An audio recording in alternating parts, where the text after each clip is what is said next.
अल्लाहुम्मा सल्ली अला सय्यदना मौलाना मुहम्मद व अला आलिहि व बारिक वसल्लम सलातो व सलामन अलैका या रसूलल्लाह।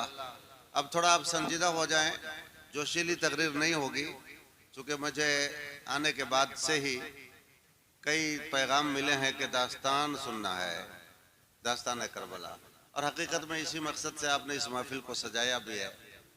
तो जोशीली तकरीर का इंतज़ार न करें, बल्कि वाक़यात करबला क्या है, किस तरह हुआ, क्यों ये वाक़या करबला वजूद में आया, इन चीज़ों को थोड़ा सा गौर से और ध्यान से समझने की कोशिश करें कि जब एक सुन्नी नौजवान या हुसैन का नारा बुलंद कर रहा हो और कोई बागी हुसैन पूछ दे कलाई थाम कर कि तुम्हें दास्तान करबला से कितना हिस्सा मालूम है, तो वहाँ पे सर न झुके आपका, बल्कि आपकी ज़बान बोलने लग जाए। किस तरह से दास्तान हुसैन करबला का मार का पेश आया, तो बहुत ही जल्दी मैं आपको इब्तिदाई बात बता दूं। आका करीम सल्लल्लाहु ताला अलैहि वसल्लम के इंतकाल पुरमलाल के बाद पूरी सल्तनत इस्लामिया के खलीफतुल मुस्लिमीन, पहले खलीफा, पहले अमीर हजरत सैयदना अबू बकर सिद्दीक रज़ी अल्लाह ताला अन्हो मुंतखब हुए। इस पर किसी का इख्तलाफ न हुआ, इसलिए कि हुजूर अलैहिस्सलाम ने अपनी हयात मुबारक में, अपनी ज़िंदगी ज़ाहिरी में 17 वक्त की नमाज की इमामत अपनी मौजूदगी में हजरत अबू बकर से कराई थी। यह इशारा था कि मेरे बाद इस मुसल्ला इमामत पर अबू बकर आएंगे। यह इशारा इस बात की तरफ था कि मेरे बाद खलीफतुल मुस्लिमीन का ताज अबू बकर के सर जेब देगा। चुनांचे हजरत अबू बकर सिद्दीक खलीफतुल मुस्लिमीन बनाए गए। खलीफा का मतलब यह समझ लीजिए, अभी की जबान में राजा कह लीजिए, बादशाह कह लीजिए, सदर जमहूरिया कह लीजिए, राष्ट्रपति कह लीजिए। जमाना बदलने के साथ साथ अल्फाज बदले हैं, लेकिन उस जमाने में जो बादशाह इस्लाम होता था, तमाम सल्तनत का मालिक होता था, उसको अमीरुल मोमिनीन या खलीफतुल मुस्लिमीन कहा जाता था। तो पहले खलीफा हजरत अबू बकर बने। कमोबेश 2 साल तक इन्होंने हुकूमत फरमाई।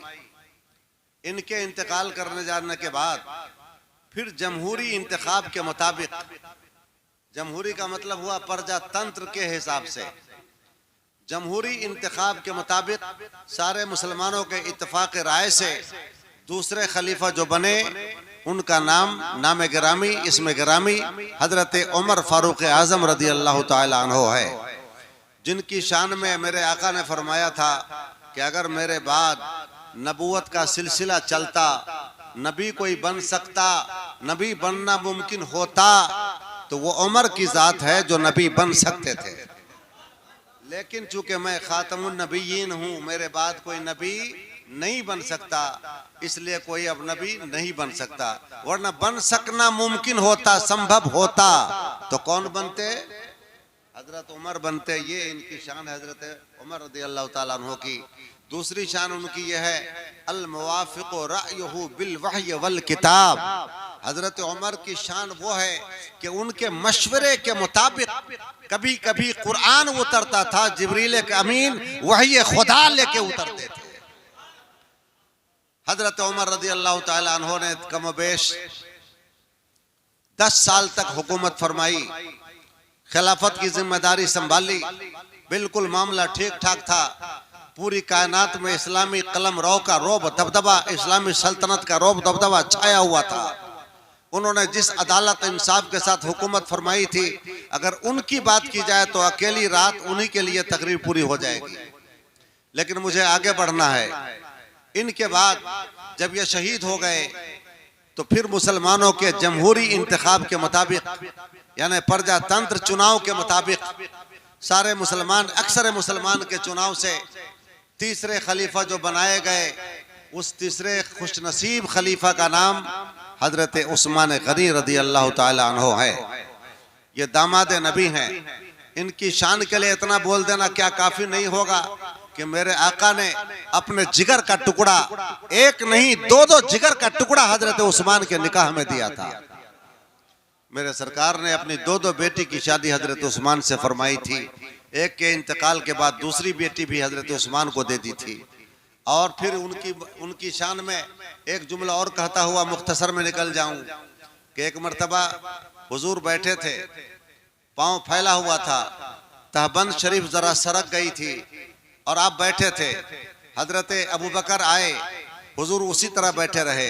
हजरत उमर आए, हुजूर उसी तरह बैठे रहे। और जब हजरत उस्मान आए तो हुजूर ने अपने पाँव को समेट के अच्छी तरह से अपने आप को संभाल के बैठाया और अपने तहबंद शरीफ को भी नीचे किया, गोया कि संभल के बैठ गए। हजरत आयशा रजी अल्लाह ताला अन्हा देखती रही, उनके मन में सवाल आ गया। अब वो सवाल छुपा ना रहा, जबान पर आ गया। वो देख रही थी कि मेरे अब्बा जान आए थे, हुजूर उसी तरह बैठे रहे। हजरत उस्मान आए हैं तो उनके लिए संभल के बैठ गए। तो जाहिर बात है बाप का मामला था ना, दिल में क्या आया होगा वो समझ गए कि नहीं समझ गए। तो उन्होंने पूछ दिया, दिल की बात जबान पर आ गई। कहने लगी, आका मेरे ताजदार, मेरे अब्बा आए इसी तरह बैठे रहे और हजरत उमर आए उसी तरह बैठे रहे और हजरत उस्मान के आने के बाद आप संभल के बैठ गए। मामला क्या है? इनका ज्यादा एहतराम करते हैं आप क्या? तो मेरे आका ने फरमाया था, ए आयशा, मामला यह है कि उस्मान वो हैं कि जिनसे फरिश्ते भी शर्माते हैं। अल्लाह अकबर। इसलिए मुझे अच्छा न लगा कि जब ये आए हैं तो मैं उसी तरह बैठा रहूं। इससे ये पता चला कि बड़ों के आने के बाद छोटों को संभल के बैठ जाना चाहिए। बड़ों के आने के बाद छोटों को अपनी पोजीशन संभाल लेना चाहिए। वो लोग गुस्ताख होते हैं, बेअदब होते हैं कि बड़ों के आने के बाद अपनी हयात न बदलें, अपने बैठने का अंदाज न बदलें। तो बड़ों के एहतराम में ये दाखिल है। ये मैंने थोड़ी सी गुफ्तगू की हजरत उस्मान की फजीलत पर। बहुत सारी फजीलत है, अगर उनकी ज़ात पर तकरीर की जाए तो कम से कम एक रात की तकरीर तो उनकी ज़ात पर हो जाएगी। बहरकैफ कमोबेश 12 साल तक हजरत उस्मान गनी ने हुकूमत किया। मिस्री बलवाइयों ने इनको शहीद किया और इनके शहीद हो जाने के बाद चौथे खलीफा, अपनी जबान से आप बताएंगे चौथे खलीफा मुसलमानों ने किनको मुंतखब किया? माशा अल्लाह, सुभान अल्लाह, एकदम आपने सही जवाब दिया। यह सही जवाब है। ये इस बात पर मुझे खुशी हो रही है। उमूमन देखता हूँ कि सुन्नी मुसलमान ज़्यादा जोशीले तो होते हैं मगर उनको तारीख़ याद नहीं रहती है, उनको इस्लामी इतिहास मालूम नहीं होती है, अपने इस्लामी पेशवाओं की ज़िंदगी उनको मालूम नहीं होती है।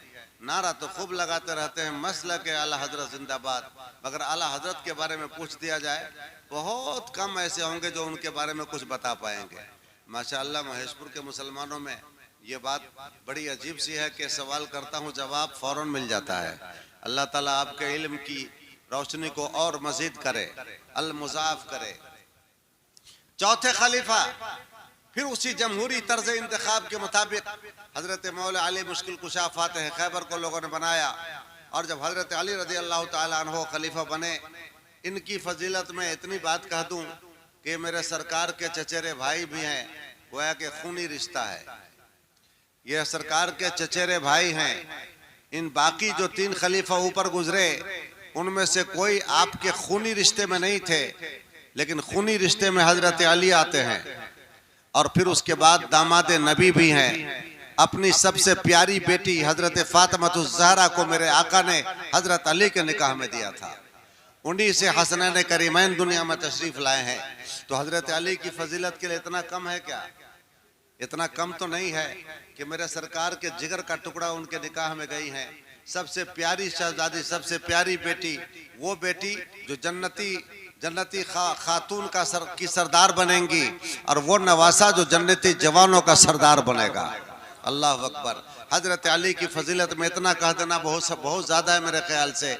मजीद उनके इल्म का ये आलम था कि मेरे आका ने फरमाया था कि मैं इल्म का शहर हूँ, मैं अना मदीनतुल इल्म, मैं इल्म का शहर हूँ, अली उसके दरवाज़ा हैं। पता चला कि जो भी इल्म के शहर से कुछ लेना चाहेगा उसको अली के दरवाजे से होके आना पड़ेगा।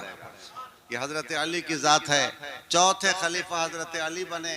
इन्होंने दारुल सल्तनत मदीना से उठा करके दमिश्क में कर दिया था, कूफा में कर दिया, कूफा में कर दिया। दारुल सल्तनत राजधानी मदीना से उठा के कहाँ कर दिया? कूफा में कर दिया था। हजरत अली ने कूफा में दारुल सल्तनत कर दिया, राजधानी मुंतकिल कर दिया था। हजरत अली रदी अल्लाह ताला अन्हो ने भी बहुत ही शानदार खिलाफत के उमूर अंजाम दिए, बड़ी दयानत के साथ, अमानत के साथ, अदालत के साथ, इंसाफ के साथ, और अपनी जो खुदादार सलाहियतें थी आपके अंदर, कुव्वत फैसला परवरदिगार आलम ने अता फरमाई थी, उन कुव्वत फैसला को बरूए कार लाते हुए बड़ी शानदार खिलाफत के उमूर आपने अंजाम दिए थे। हजरत अली रदी अल्लाह ताला अन्हो के शहीद हो जाने के बाद नंबर आया 5वें खलीफा का। 5वें दर्जे के खलीफा कौन बने? मुसलमानों ने हजरत इमाम हसन रदी अल्लाह ताला अन्हो को 5वां खलीफा बनाया। इमाम हसन कौन है?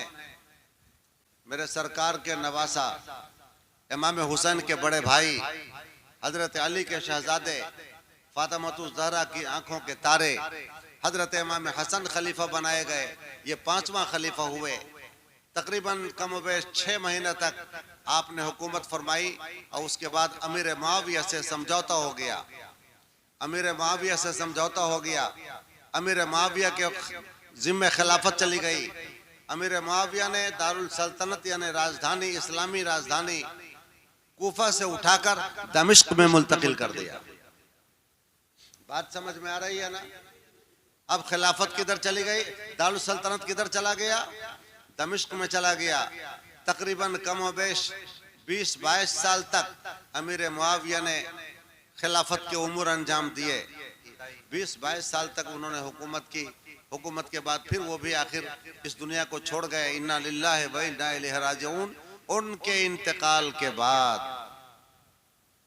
अब हुआ दौर फितना का शुरू, अब हुआ फितने का आगाज।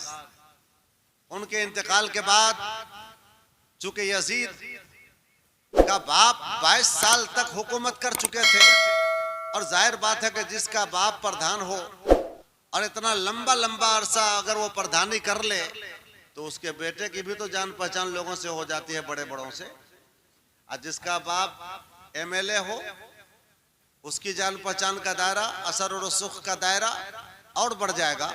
और जिसका बाप एमपी हो उसका दायरा और बढ़ेगा कि घटेगा?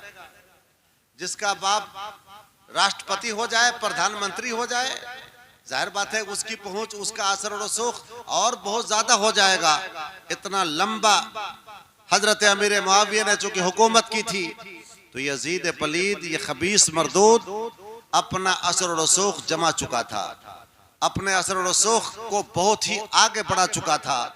जैसे बाप का इंतकाल हुआ, ओबाशों ने, कमीनों ने, गलत साथियों ने, आवारा साथियों ने इसको मशवरा दिया, ए यजीद अब क्या देखते हो, तुम्हारे बाप की बनी बनाई सल्तनत है, तुम्हारे बाप का असर और रसूख है, तुम्हारे बाप का एक नाम था, तुम्हारे बाप का एक रोबताब था, और तुम्हारी भी पहचान तो बहुत बढ़ चुकी है। लिहाजा अब कोई जरूरत नहीं है मुसलमानों को इकट्ठा करने की और उनसे इलेक्शन करवाने की, उनसे आम राय तलब करने की, आम मशवरा करने की क्या जरूरत है। अब तुम अपने तौर पर काबिज हो जाओ खिलाफत के मसनद पर और अपनी खिलाफत का ऐलान कर दो, हम तुम्हारे साथ हैं। इस तरह से उसके गलत साथियों ने गलत मशवरा दिया और यजीद की आंखों में चमक पैदा हो गई। इस खबीस ने पहली बार जमहूरी तर्ज इंतखाब के खिलाफ, प्रजातंत्र के खिलाफ, इसने पहली बार इस्लामी खिलाफत पर गासिबाना कब्जा किया था, बैठ गया खिलाफत के ऊपर। और उसके बाद तमाम अतराफ व अकनाफ में, तमाम सूबाजात में, आज हमारे यहाँ सुबह नहीं बोला जाता बल्कि 1 नंबर 2 नंबर 3 नंबर बोला जाता, प्रदेश बोला जाता, उस मौके पर सूबा बोला जाता था। तमाम सूबाजात में इसने अपने खुतूत भेजना शुरू किया और कहा कि तुम लोग मेरे नाम की बैत करो, मुझे अपना खलीफा बना लो, खलीफा मान लो, चूंकि मैं अपने बाप की जगह पर खलीफा बन चुका हूँ। अब जरूरी है कि तुम सारे के सारे मेरी खिलाफत को मेरी खिलाफत का ऐलान करो। सारे लोगों से मेरी खिलाफत का ऐलान करके उनको मेरे नाम की बैत लो। तमाम सूबाजात में इसने अपना खत भेजना शुरू किया। मदीना मनव्वरा में भी खत भेजा, मदीना मुनव्वरा में उन दिनों गवर्नर थे